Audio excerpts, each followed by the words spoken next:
Happy to be the first black on television. Oh, I want to be the first black on television. I understand. You know why I came up with that? Really? Because after Julia I was offered every nice. Diahann Carroll's private diaries stayed hidden until 2020. Her daughter discovered them after her death and couldn't believe what she read. The star of Julia had been living a double life. While she played the perfect single mother on TV, she was failing as one in real life. She worked 12-hour days and missed everything important. The diaries reveal why she stayed in abusive relationships. They show her deepest regret about her daughter. What she wrote about the price of fame is devastating. These pages expose the lonely truth behind Hollywood's first black leading lady. Diahann Carroll was born as Carol Diane Johnson on July 17, 1935 in the Bronx. Her parents, John and Mabel, moved to Harlem when she was still a baby. Back then, Harlem was struggling. The Great Depression had crushed the city.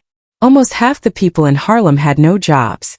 Her father worked as a subway conductor and earned around $40 a week. Her mother stayed home, trying to hold the family together while the world outside was falling apart. When Diahann was just 18 months old, something happened that left a mark on her heart forever. In 1937, her parents left her in North Carolina with an aunt and disappeared for over a year. They were trying to find work, but to a little girl it felt like they abandoned her. That deep feeling of being unwanted never left. She said many years later that this wound played a part in why she had 4 broken marriages. Even as a child, Diahann had a special kind of grace. She sang in the church choir at Abyssinian Baptist Church when she was only 6. Her voice would rise through the streets of Harlem like it had something important to say.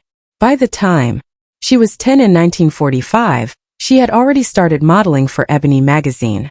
But that same year the pain came back again. Her parents left her once more. Again in North Carolina, chasing better jobs. She was just 10 and felt like a package no one wanted. She wrote about this pain in her memoir and spoke about it in interviews decades later. Even though her aunt tried to comfort her, that wound never really healed. That same year something amazing happened. She won a scholarship from the Metropolitan Opera. Only a few black children ever got that chance.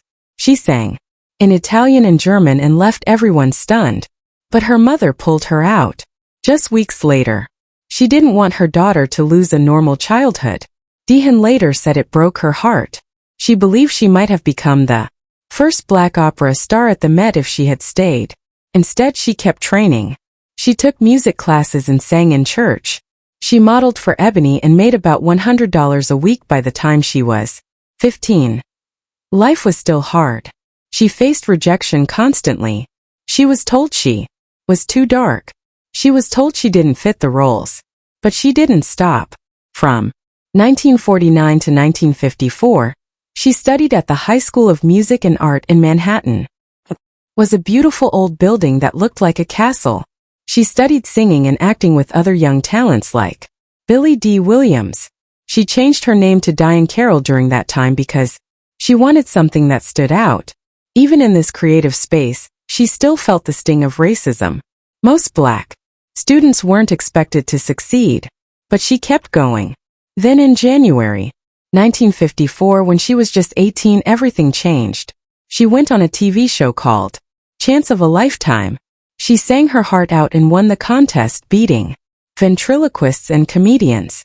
She won $1,000, which would be over $11,000 today, and got a contract in club bookings. But behind the scenes, producers hesitated. They didn't want to show a black girl on stage too much. One even said, audiences aren't ready for a colored girl headlining. But she proved them wrong. At 15, she had already started modeling seriously. It was rare to see a black girl in magazines, but she kept getting rejected by agents who said she was too dark. She still kept walking forward, becoming one of the first to break through those walls. At 18 in 1953, she sang in Harlem's top nightclubs and earned $400 a week, an incredible amount for a young black woman. She sang songs like, Why Was I Born? And her voice left people speechless. But even then, she had to face nightclubs that wouldn't allow black audiences or forced her to use back entrances. That same year she signed with Atlantic Records. She released her first album in November 1955. It was called Diahann Carroll Sings Harold Arlen. She sang songs like Over the Rainbow with such emotion that reviewers praised her phrasing, but the album didn't sell well. Only about 10,000 copies were sold and she got paid just $2,000. Most of the promotion money went to white singers. Black music was called race records and many radio stations refused to play it. By 1957, she made it onto television, appearing on the Jack Paar Show. She was paid $500 per episode, which wasn't bad, but still less than what white stars got. They gave her strange roles, making her play exotic characters or foreign princesses, and it made her feel small inside. In a sketch from that year, she had to pretend to be an island beauty. She later said those roles hurt her because they made her feel invisible in a world that only wanted her to look a certain way. In 1954, she got her first movie role in Carmen Jones. She was just 19. She played Mert alongside Dorothy Dandridge and Harry Belafonte. But after filming, she found out they had replaced her singing voice with someone else's. She hadn't agreed to that. It was a common thing they did to black performers and it made her feel erased. It wasn't personal, they said, but it felt personal. In 1959, she appeared in Porgy and Bess. The set was full of tension. There were separate bathrooms and dining rooms for black and white people. Even though the cast was all black, she didn't cause a scene. She stayed quiet to avoid losing her job, but it burned inside. Even the opera itself sparked arguments. Some said it made black people look poor and violent. She felt all of that while she acted, and it never left her. By 1960, she was done being offered maid roles or dancers. She had already won a Tony Award by 1962, becoming the first black woman to win Best Actress in a musical. But still, Hollywood tried to box her in. She turned down roles that felt insulting. She once told Congress in 1962 that the racism in her industry was like a nightmare. Even when she got a lead role in Hurry Sundown in 1966, it didn't change how deeply the system was stacked against her. When she was just 19, she had also starred on Broadway in House of Flowers, written by Truman Capote. First it seemed like a dream, but the show collapsed. It ran just 165 performances and closed in 1955. She was left with debt and sadness.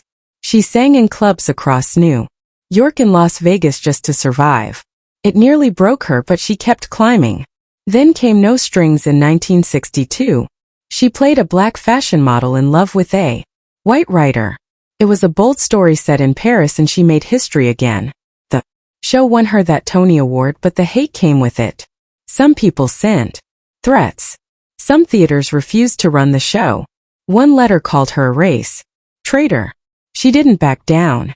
She sang a song called The Sweetest Sounds in that show, and it became a jazz standard. But even with her success, she was paid $20,500 a week, half of what her white co-star made.